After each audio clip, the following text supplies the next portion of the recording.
Depuis les Sikorsky H-34 et surtout la fabuleuse Alouette, les hélicoptères de l'armée de l'air ont considérablement évolué. Et on peut dire aujourd'hui qu'ils font partie intégrante du dispositif de défense aérienne français.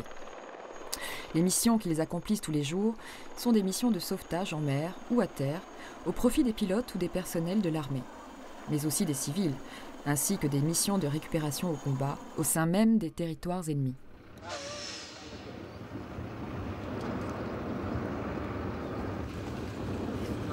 Merci. Heureusement que tu es là.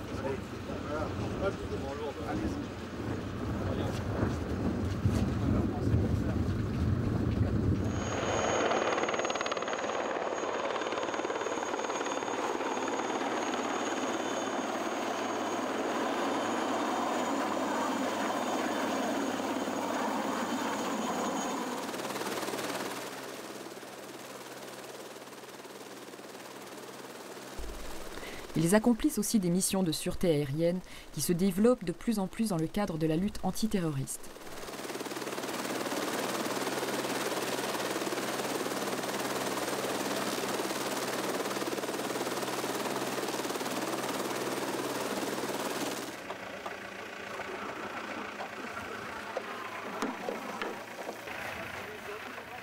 D'autres missions sont confiées aux hélicoptères de la BA-107 de Villacoublay. Il s'agit du transport des membres de gouvernement ou de leurs invités.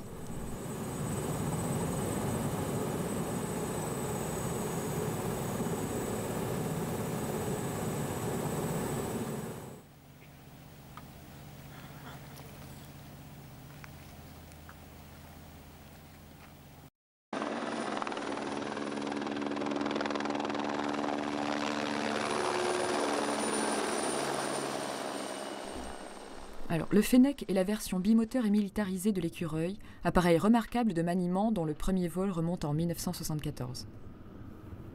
Le Fennec fit son premier vol en 1990 et il est entré en service dans l'armée de l'air la même année.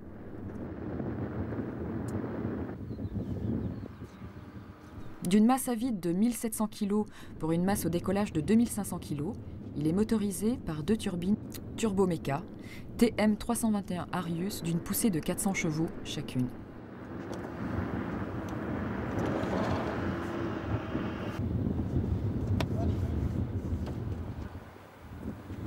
Oh, il lui manque quelqu'un là.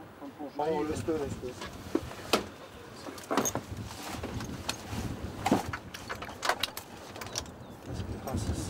C'est génial, comme Guillaume est un gauche, on aimerait savoir comment il est fait pour sortir. Long de 10,60 m avec un diamètre de rotor de 12,64 m, sa vitesse maximale est de 225 km/h pour un rayon d'action de 700 km sous un plafond de 6500 mètres.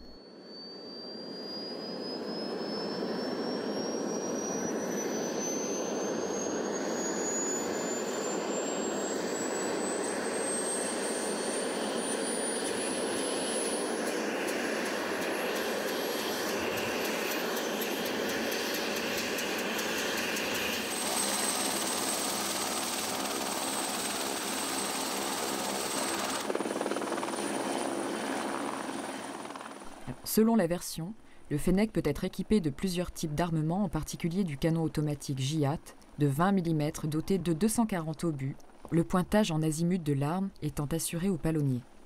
Présent sur les bases de Villacoublay, Metz, Istres, Toulouse et Bordeaux, le Fennec peut avoir deux couleurs, gris ou camouflage traditionnel, ce dernier étant progressivement remplacé par le gris opérationnel.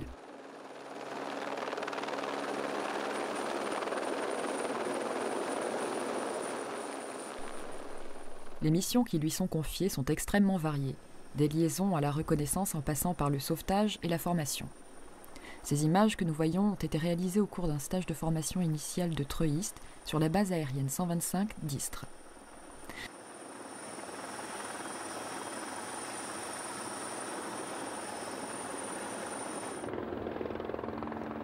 Depuis les inondations de Nîmes, les Fennecs de l'EH-0567 Alpille interviennent dans ce contexte avec de plus en plus souvent l'obligation d'effectuer des treuillages de nuit grâce aux jumelles de vision nocturne.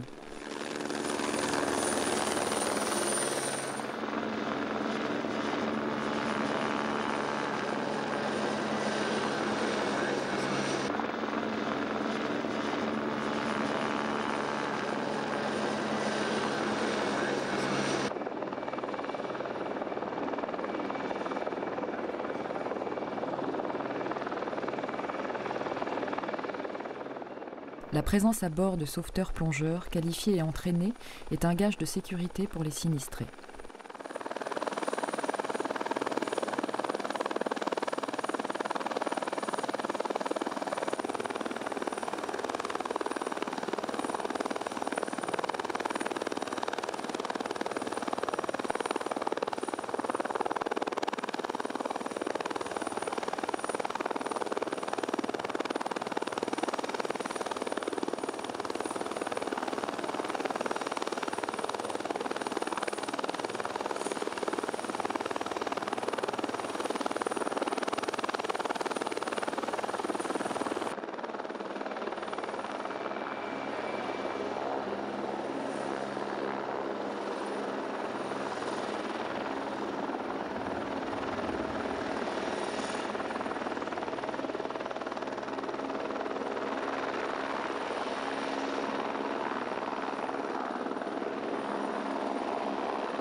De retour de mission, les appareils rejoignent le hangar ultramoderne dont est doté aujourd'hui l'escadron.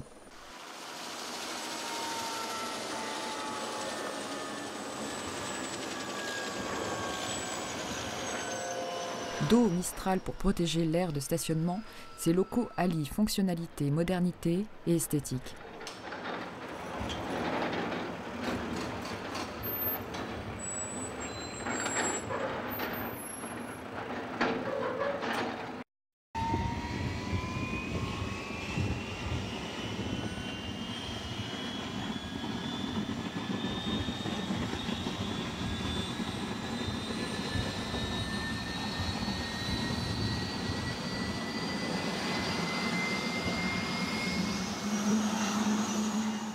Le Puma, dont le premier vol a eu lieu le 5 avril 1965, est entré en service en 1974. Sa masse à vide est de 3615 kg pour une masse au décollage de 7000 kg.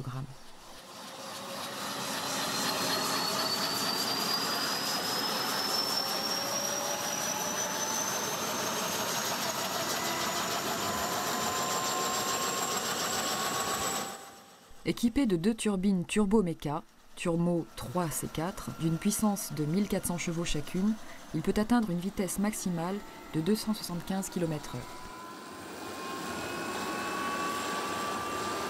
Long de 18,20 mètres, son rayon d'action est de 572 km avec une charge utile de 3200 kg ou 18 passagers. Le Puma est de plus en plus remplacé par le Super Puma dans l'ensemble de ses missions. Le Super Puma a volé pour la première fois en 1978 pour une entrée en service en 1984. D'un encombrement sensiblement identique au Puma, il affiche une masse au décollage de 9 tonnes, soit 5 tonnes de plus que ce dernier. Les turbines Malika de Turbomeca qui l'équipent ont une poussée de 1600 chevaux chacune et lui confèrent une vitesse maximale de 280 km/h.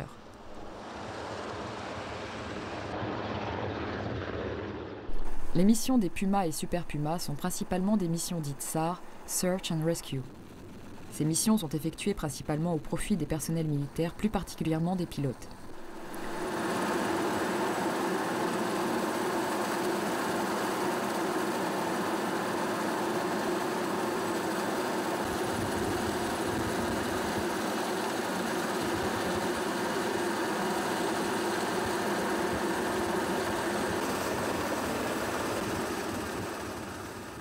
La recherche et le sauvetage en mer sont des missions fréquemment effectuées au cours d'entraînement.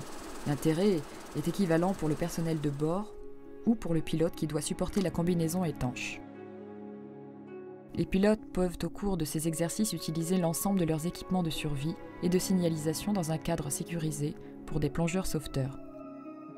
Ces missions et entraînements ont lieu bien entendu sur l'ensemble des territoires d'outre-mer et sur le territoire national.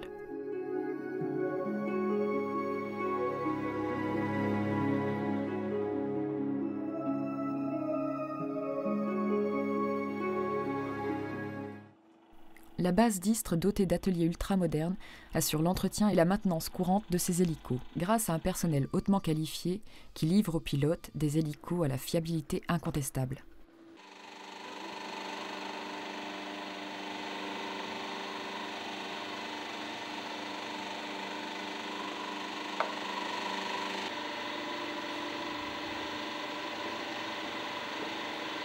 Il bouge plus que toi. Attends, là il y a 0,5 hein, à l'aise. C'est mieux Denis, toi tu arrives bien.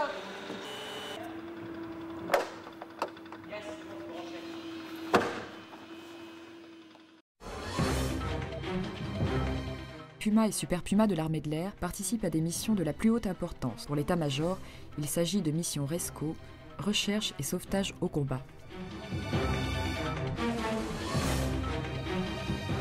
Des dispositifs à deux machines s'introduisent en cas de besoin derrière les lignes ennemies, dans le but de récupérer des pilotes qui se seraient éjectés afin de les ramener dans leurs forces. Ces missions très délicates sont réalisées par des professionnels parfaitement entraînés, les commandos parachutistes de l'air.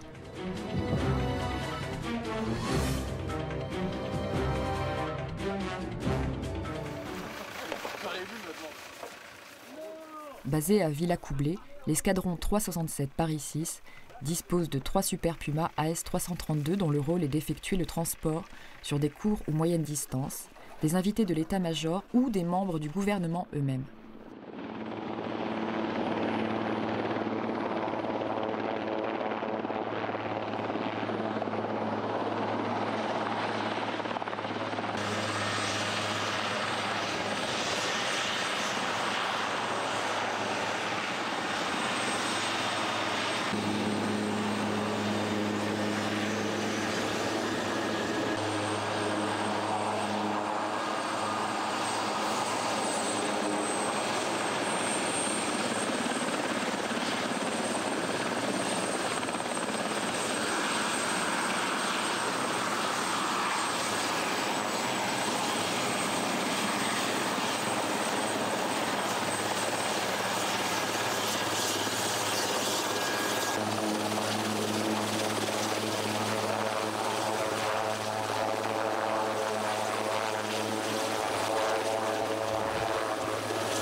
Ces missions peuvent avoir lieu sur l'ensemble du territoire national, mais aussi en mer, comme nous le montre cette visite sur le porte-avions Charles de Gaulle.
Fennec et Puma de l'armée de l'air sont utilisés au quotidien dans l'ensemble des missions de combat, sauvetage, rapatriement sanitaire, reconnaissance et mise en place des forces au sol.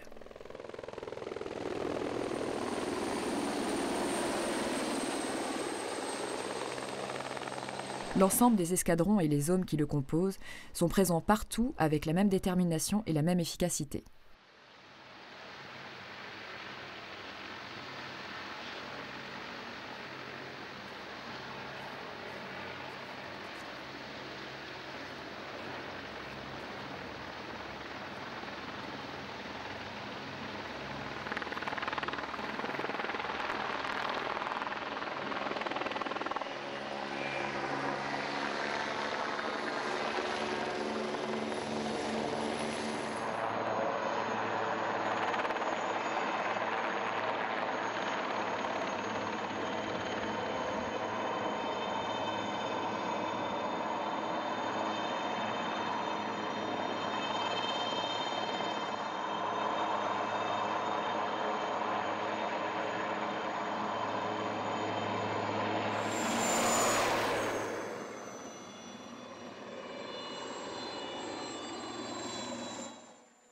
L'efficacité des machines est assurée par les ateliers du CIEH, véritable académie des voilures tournantes, sur la BA 101.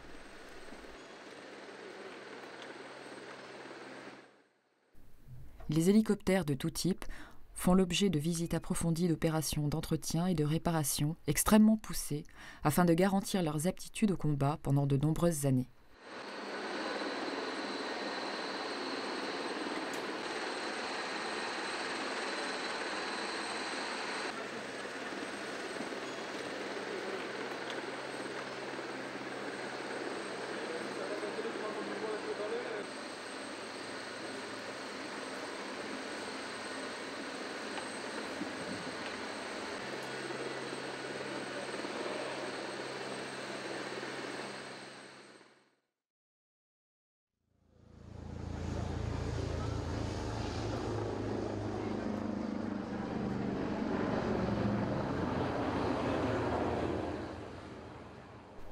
Le Cougar est la future version du Super Puma, développée par Eurocopter au fuselage court ou long.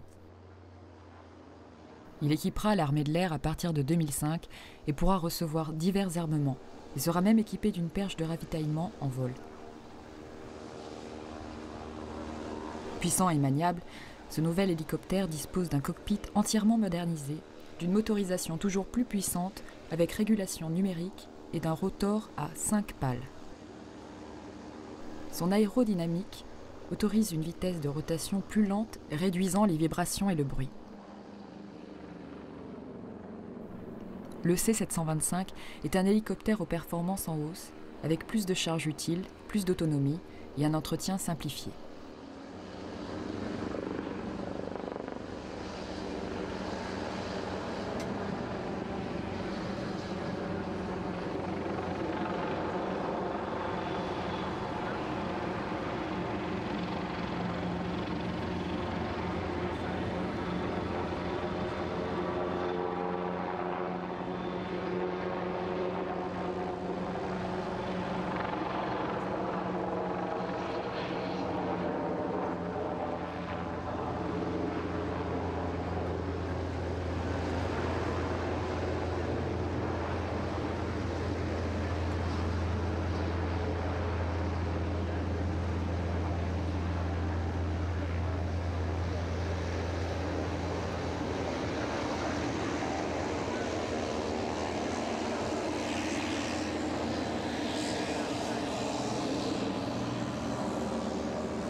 Les pilotes dont l'accomplissement de leur mission sont exposés à des risques nombreux. Un pilote peut s'éjecter de son aéronef et se retrouver au sol blessé ou choqué, dans l'incapacité de se déplacer. Après avoir déclenché une balise, le pilote attend le secours. Les hélicoptères décollent très vite et se rendent sur les lieux guidés par les contrôleurs aériens.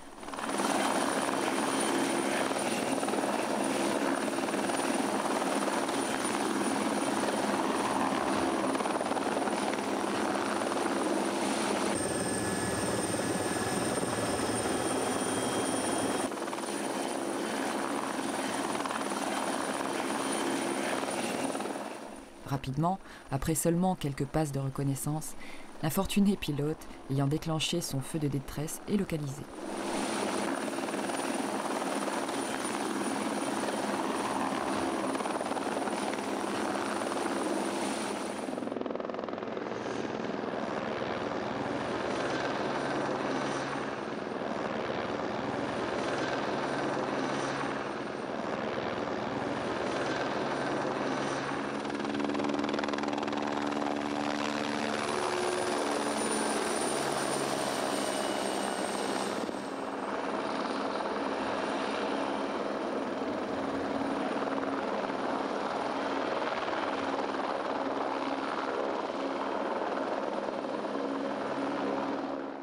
Les hélicos se posent pour déposer le médecin qui se rend auprès du blessé afin d'établir un premier diagnostic.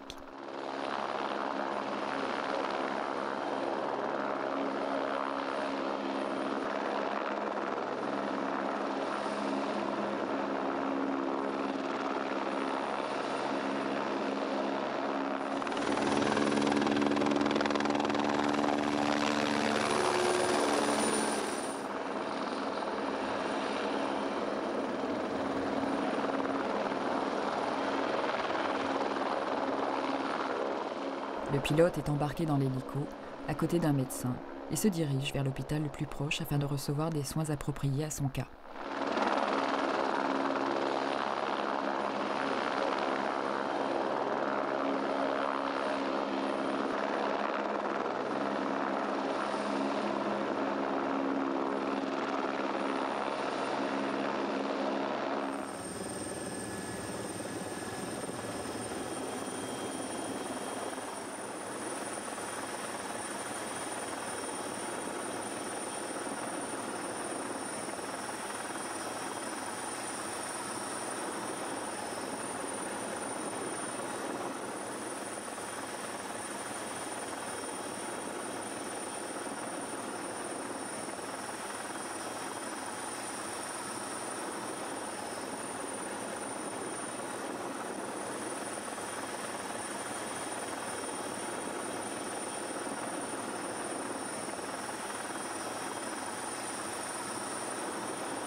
Au cours d'un exercice en vol, 2 pilotes sont amenés à s'éjecter.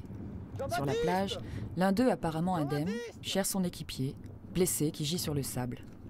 Jean-Baptiste!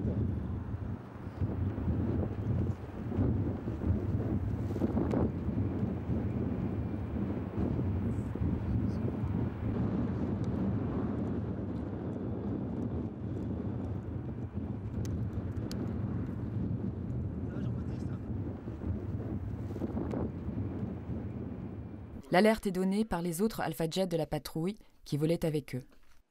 Aussitôt, un groupe de recherche se constitue. Ouais. Donc ils étaient en percée après la Delta 31. Il y a 2 pilotes a priori qui sont éjectés. Et a priori, ils étaient en percée, ils revenaient de la Delta 31, et il y a les deux Alpha Jet, les deux autres qui sont passés verticales a priori. Ils étaient en bonne... Enfin, il y en a un qui bougeait les bras, qui faisait signe.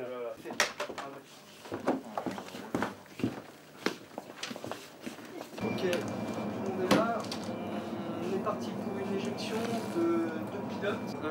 La machine, on a la machine d'alerte SAR qui est en version SATER, en place droite copilote. On a le sergent Briand qui sera en place centrale. Je rappelle donc on a la météo qui est favorable à la mission, on est camouflé.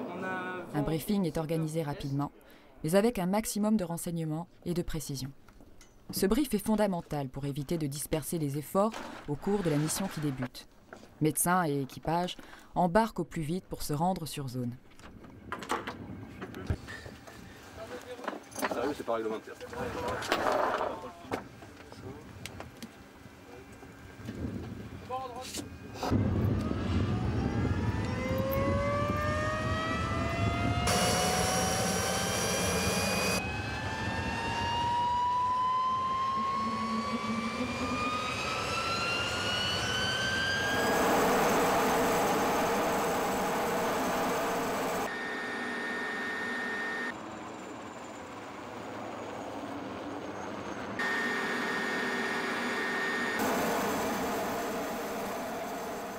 Le pilote de chasse, debout, agite son fumigène rouge pour aider les sauveteurs dans leur recherche.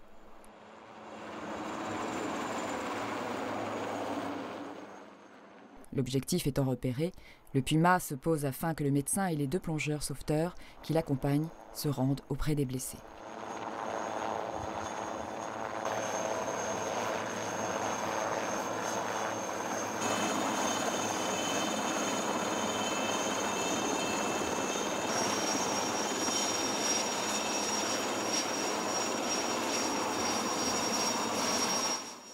Ceux-ci reçoivent des soins d'urgence pour prévenir toute aggravation de leur cas. Avec d'infinies précautions, les spécialistes médicaux les entourent de soins et de matériel de surveillance et de contention, les mettant à même de supporter un hélitransport vers l'hôpital le plus proche.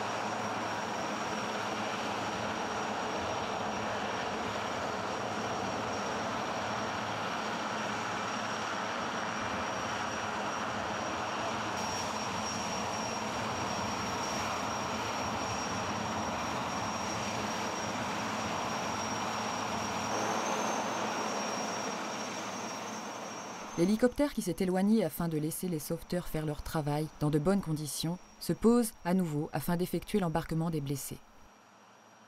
Les sauveteurs, plongeurs, héliportés sont tenus de maintenir leur forme et leurs conditions physiques à la perfection.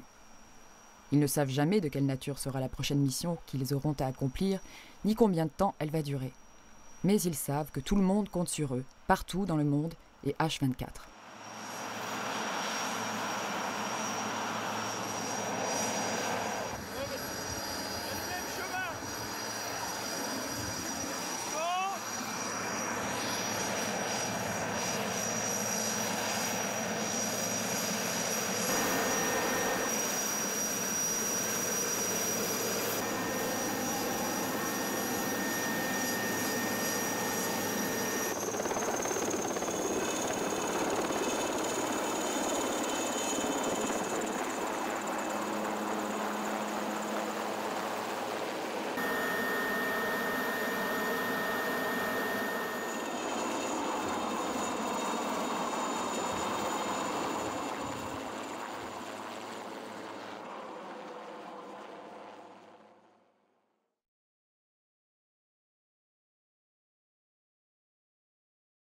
L'alerte est donnée en début de matinée.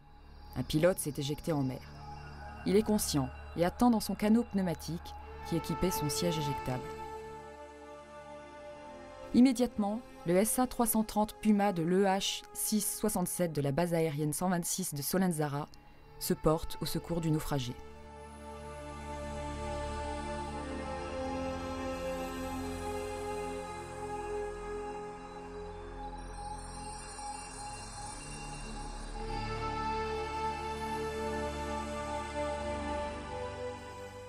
L'hélicoptère atteint la zone de recherche et à l'issue de quelques passages au-dessus des flots, le pilote est localisé.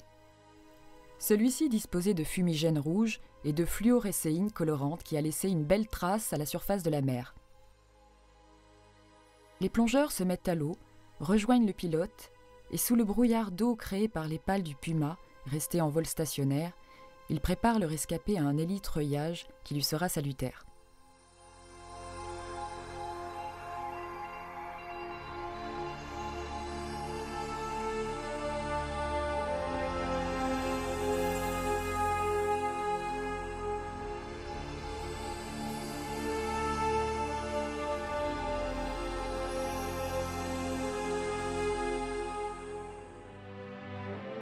De retour à la base, le pilote est embarqué sur l'aire de stationnement même, dans une ambulance qui le conduira à l'hôpital.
Mission de la plus haute importance, la RESCO de la base de Cazo a une vocation interarmée.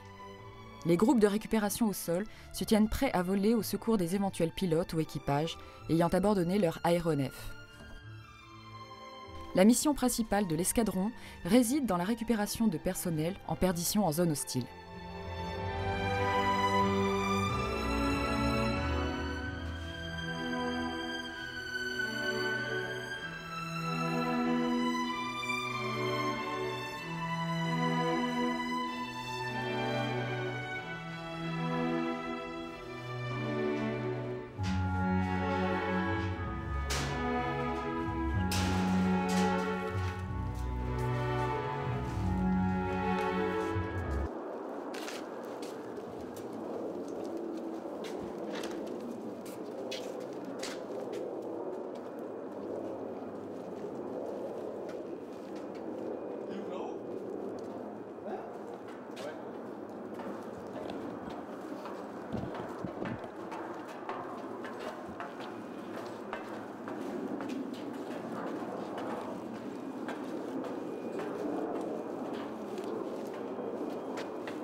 Mécanicien de conduite, je pense que c'est Doloménède. Non, c'est Monet, sergent-chef Monet, adjudant-chef Doloménède, le caméraman. Après un briefing méticuleux, les Pumas se rendent sur la zone de récupération en empruntant un cheminement tactique établi en fonction de la menace.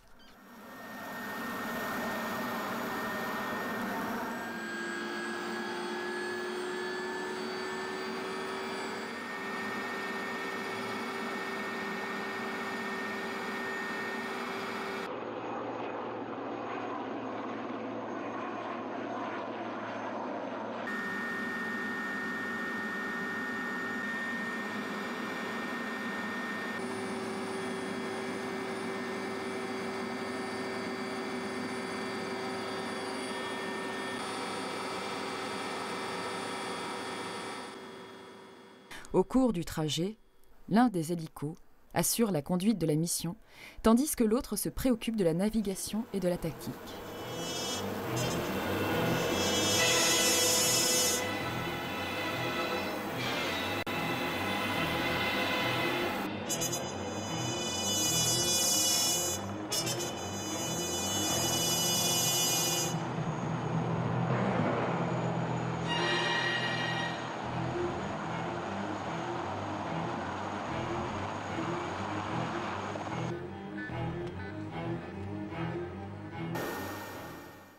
Le pilote étant repéré, les hélicos déposent les commandos, soit en s'opposant, soit par descente par corde lisse.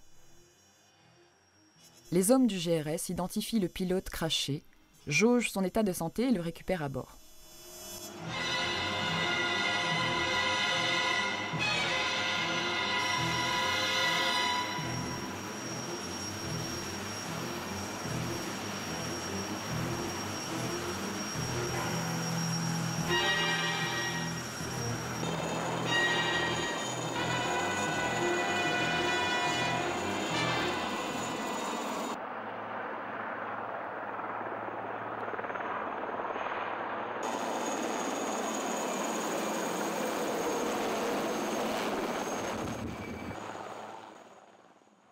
Sur le site, les hélicos peuvent avoir un rôle différent. L'un d'eux assurant la récupération, tandis que l'autre le couvre en utilisant son arme de sabord ou en se posant si la situation l'exige.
Parfois, lorsque le terrain est accidenté, l'hélico dépose les hommes à plusieurs kilomètres du pilote.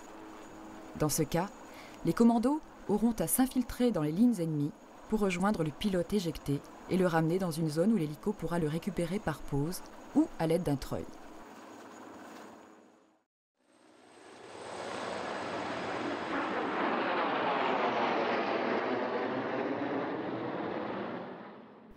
Les opérateurs du Centre de conduite des opérations aériennes viennent de détecter un écho non identifié se dirigeant à faible vitesse vers une zone interdite.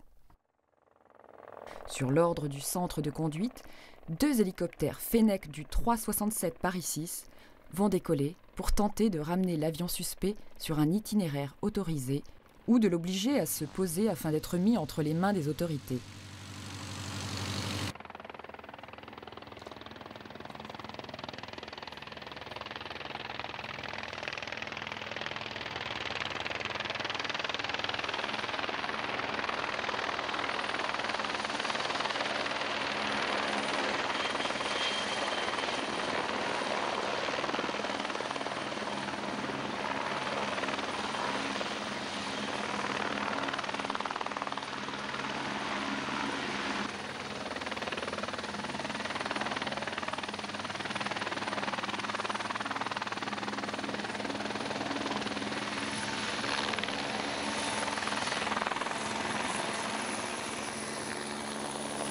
De toute façon, on évite le secteur 30 degrés ou 30 degrés gauche ou droit, puisque l'intercepté sera masqué. Donc on favorisera un secteur 2 avec une approche sur ces secteurs. Donc on arrivera et le but c'est d'effectuer une courbe du chien pour rester toujours, pour garder l'intercepté dans un angle 30 degrés gauche.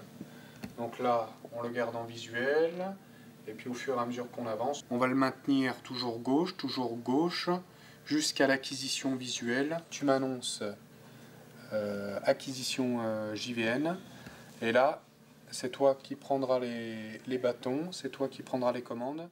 La première escadrille du Paris 6 a été désignée comme leader de la MASA, mesure active de sûreté aérienne, et a dû en définir le domaine d'emploi. Les tireurs d'élite des CPA effectue un travail résultant d'une recherche très poussée en matière de procédure et de positionnement. Le calme avec lequel se préparent les tireurs d'élite ne traduit ni habitude ni sûreté de soi, mais tout simplement un état de concentration intense, et cela même au cours d'un exercice. Au sol, avant même le décollage, les hommes qui ne savent pas ce qui les attend préparent la mission en répétant déjà les gestes qu'ils seront amenés à accomplir quand le moment de passer à l'action sera venu.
Équipés de tous les moyens de vision nocturne, les fennecs de la Masa protègent de jour comme de nuit l'espace aérien principalement au-dessus de Paris.